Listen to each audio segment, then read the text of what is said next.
Le 3 janvier 2026, les États-Unis ont arrêté Nicolás Maduro, le président du Venezuela. Les gros titres ont appelé cela une victoire pour la démocratie, un triomphe pour l'Occident. Mais voici ce qu'on ne vous dit pas, pendant que l'Amérique célébrait, Pékin souriait. Parce que ce n'était pas une victoire pour Washington. C'était un cadeau pour la Chine. Comment l'arrestation d'un dictateur en Amérique du Sud est-elle devenue la plus grande victoire géopolitique de la Chine contre les États-Unis? Voici l'histoire d'une stratégie de 20 ans qui vient de porter ses fruits. Et pourquoi le Venezuela pourrait être le modèle de la façon dont la Chine redessine discrètement l'ordre mondial. Pour comprendre ce qui vient de se passer, vous devez savoir ce qu'était autrefois le Venezuela.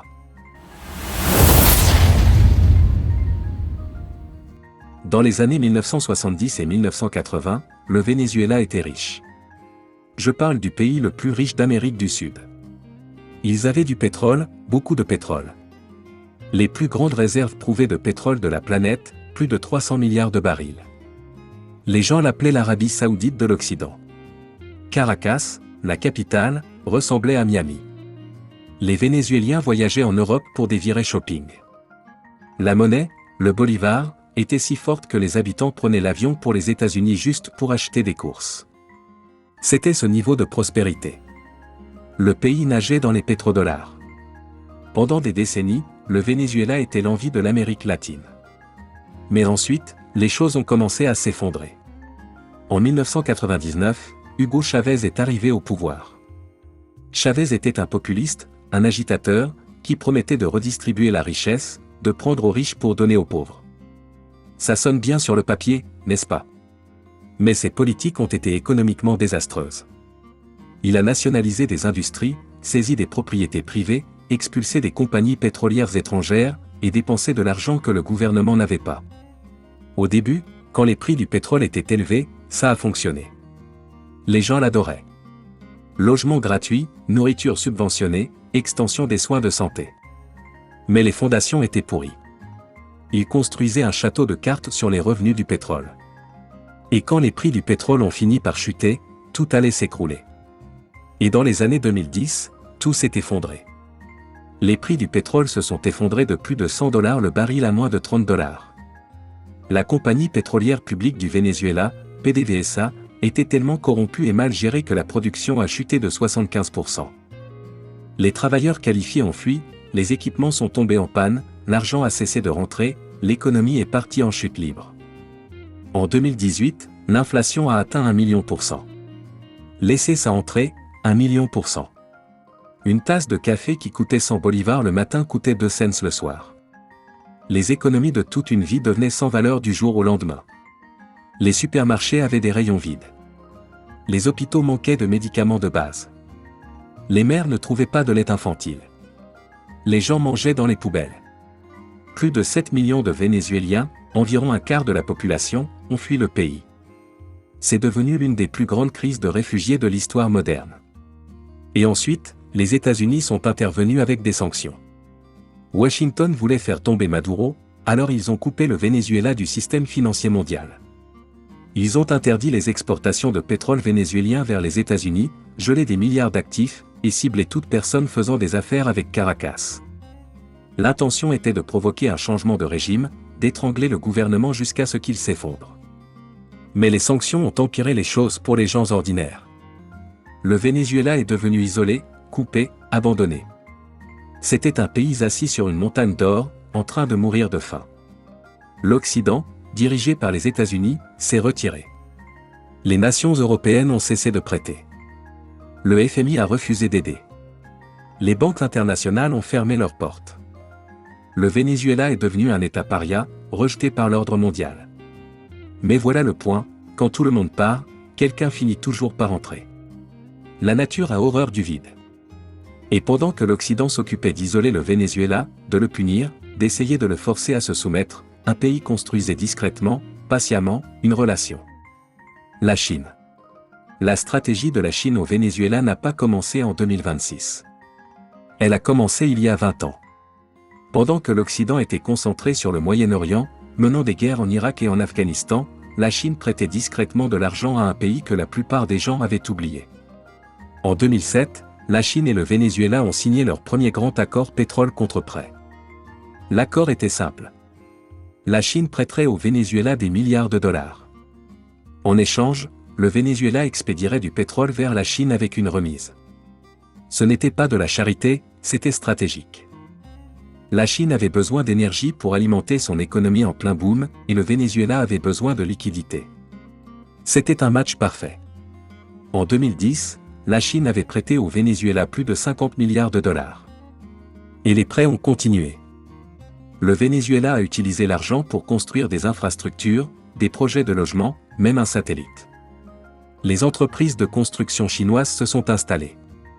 Elles ont construit des chemins de fer, des centrales électriques, des réseaux de télécommunications, 17 grands projets d'infrastructures à travers le pays, tous financés par Pékin, tous construits par des entreprises chinoises.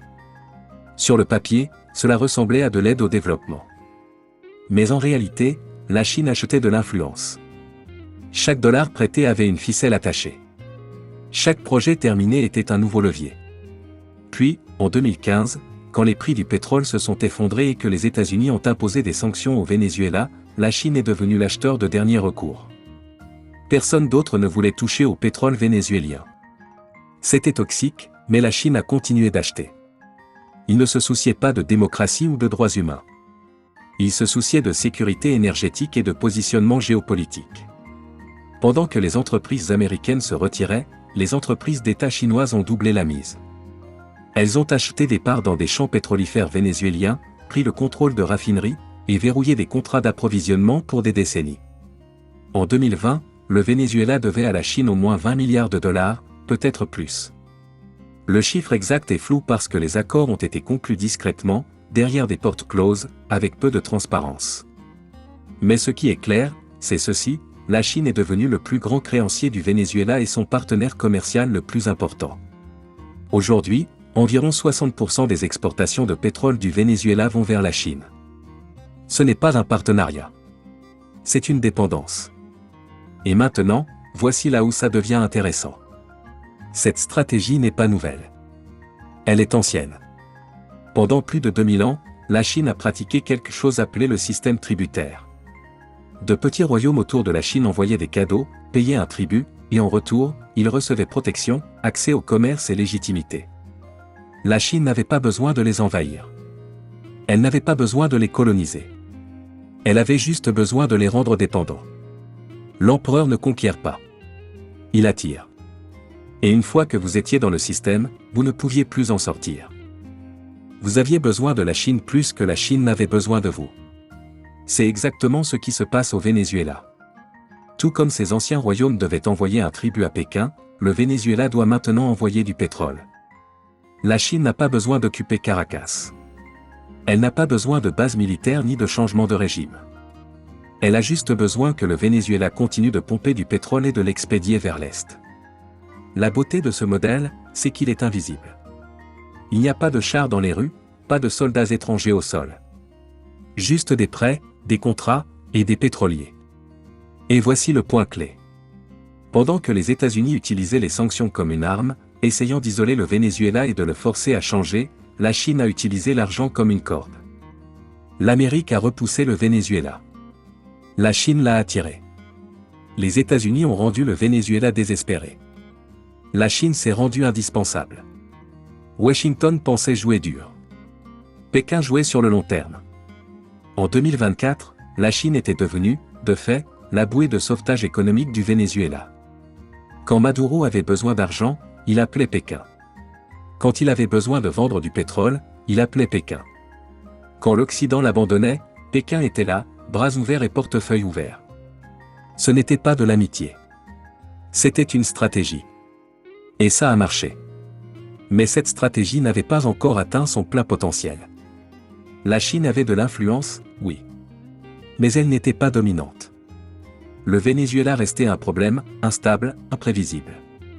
Et puis, en janvier 2026, quelque chose s'est produit qui a tout changé. Les États-Unis ont arrêté Nicolás Maduro. Les chefs d'accusation, trafic de drogue, corruption, crimes contre l'humanité. Washington a appelé ça la justice. Les médias ont appelé ça une grande victoire pour la démocratie. Enfin, le dictateur qui avait détruit le Venezuela allait faire face aux conséquences. du point de vue américain, c'était un coup parfait. Ils essayaient de faire tomber Maduro depuis des années. Les sanctions n'avaient pas marché. La pression diplomatique n'avait pas marché. Le soutien à l'opposition n'avait pas marché. Mais maintenant, ils l'avaient. Le raisonnement était simple. Retirer Maduro, installer un gouvernement pro-américain, restaurer la démocratie, et ramener le Venezuela dans le giron occidental. Envoyer un message à tous les autres régimes autoritaires. Vous ne pouvez pas défier l'ordre mondial dirigé par les États-Unis. Nous finirons par vous attraper. Mais voici le problème. L'Amérique jouait aux dames. La Chine jouait aux échecs. Ou plus précisément, l'Amérique jouait aux échecs, en essayant de capturer le roi. La Chine jouait au go, encerclant le plateau, pièce par pièce, patiente et méthodique. Arrêter Maduro a créé un vide de pouvoir. Et quand vous créez un vide, quelque chose le remplit toujours. Le Venezuela était désormais dans le chaos. Maduro avait disparu, mais qui commandait? L'opposition était divisée, faible, et méprisée par une grande partie de la population. L'armée était divisée. Le gouvernement était en désordre. Et le peuple vénézuélien, épuisé après des années de souffrance, ne célébrait pas. Il avait peur. Peur de plus d'instabilité, plus de violence, plus d'interventions étrangères. Parce que ce n'était pas la première fois que les États-Unis intervenaient en Amérique latine, loin de là. À travers l'Amérique latine, la réaction a été rapide et furieuse.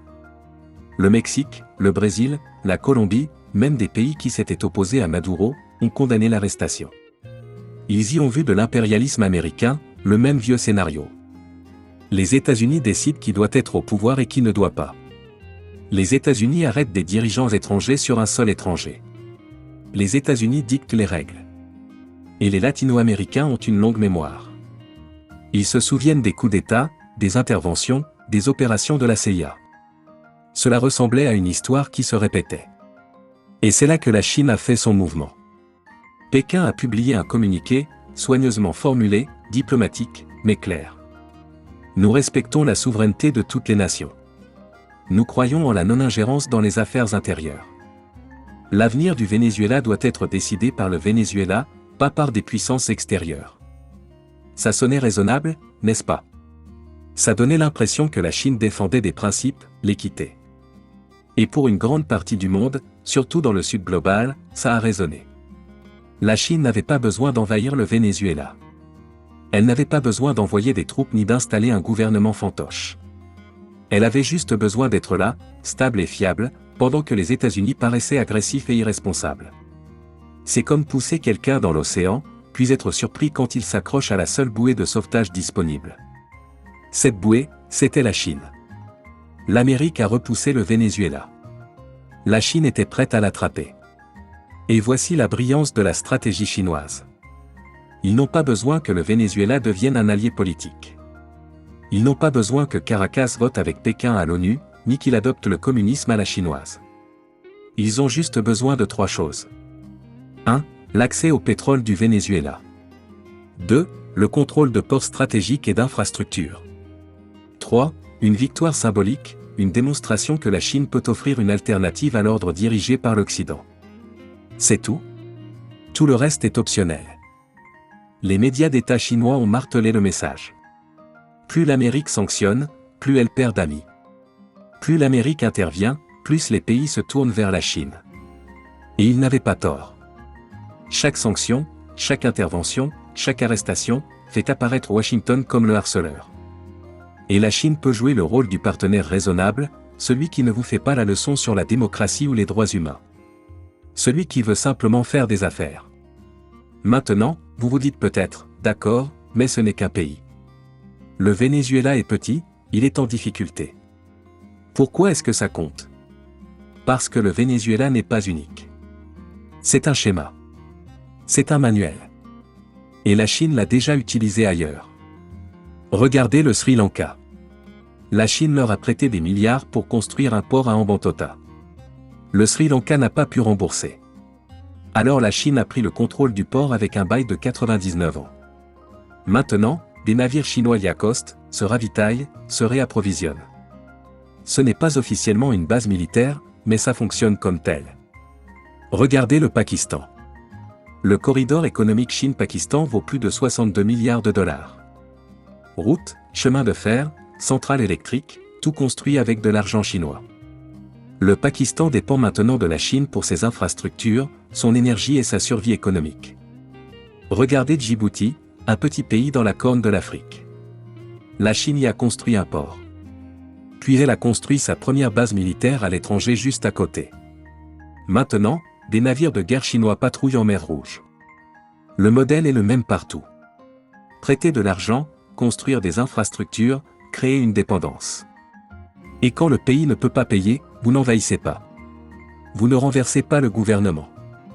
Vous négociez. Vous prenez le contrôle des ports, des mines, des chemins de fer. Vous verrouillez des contrats d'approvisionnement. Vous devenez indispensable. C'est de l'impérialisme sans empire.